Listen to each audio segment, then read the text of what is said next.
In India, the president is the head of state and the highest constitutional authority, elected indirectly through an electoral college rather than by direct public vote. Here's an overview of the presidential election process in India based on the constitutional provisions and established practices. Eligibility and qualifications.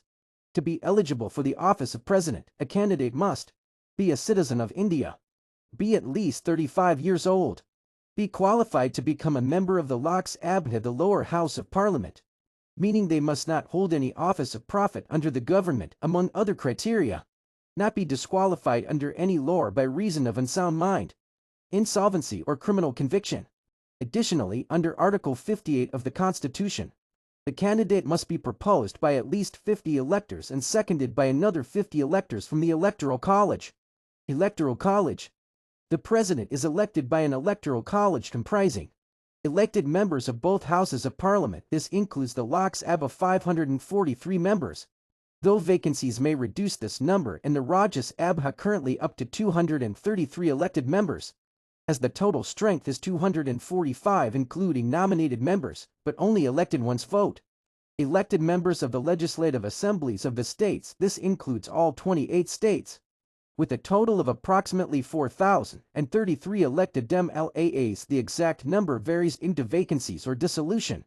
For example, Jammu and Kashmir currently has no assembly. Elected members of the legislative assemblies of Union Territory, specifically Delhi and Puducherry, contribute their elected MLAs 70 and 30 respectively, while other Union Territories like Jammu and Kashmir do not participate due to the absence of a legislative assembly. Nominated members of parliament or state assemblies do not participate in the election. As of recent counts, the Electoral College consists of around 4,800 electors, though this can fluctuate slightly. Voting process. Value of votes. The election uses a weighted voting system to ensure parity between the states and the union.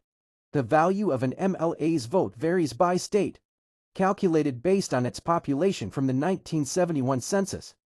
As per the 84th Amendment until the first census after 2026, for example, Uttar Pradesh LAs have a vote value of 208 highest. Sikkim MLAs have a vote value of 7 lowest.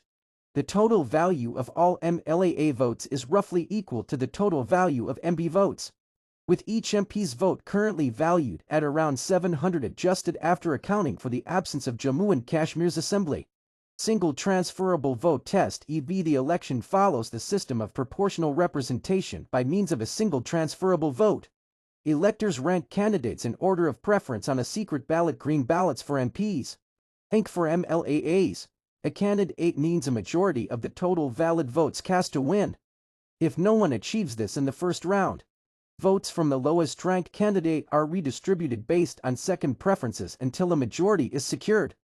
Conduct. The Election Commission of India oversees the process under Article 324 of the Constitution. Voting typically occurs in Parliament House and State Assembly Secretariats. Term and timing. The President serves a 5-year term from the date they enter office. Article 56. Elections must be held before the incumbent's term expires.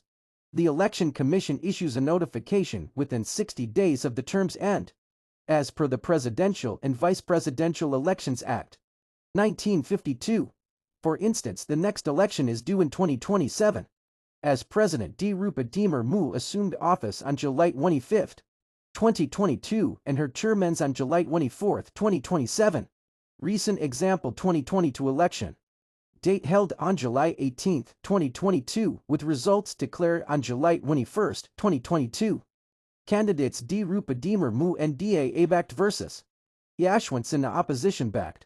Outcome: Murmu won with 676,803 votes, 64.03% of the total valid votes.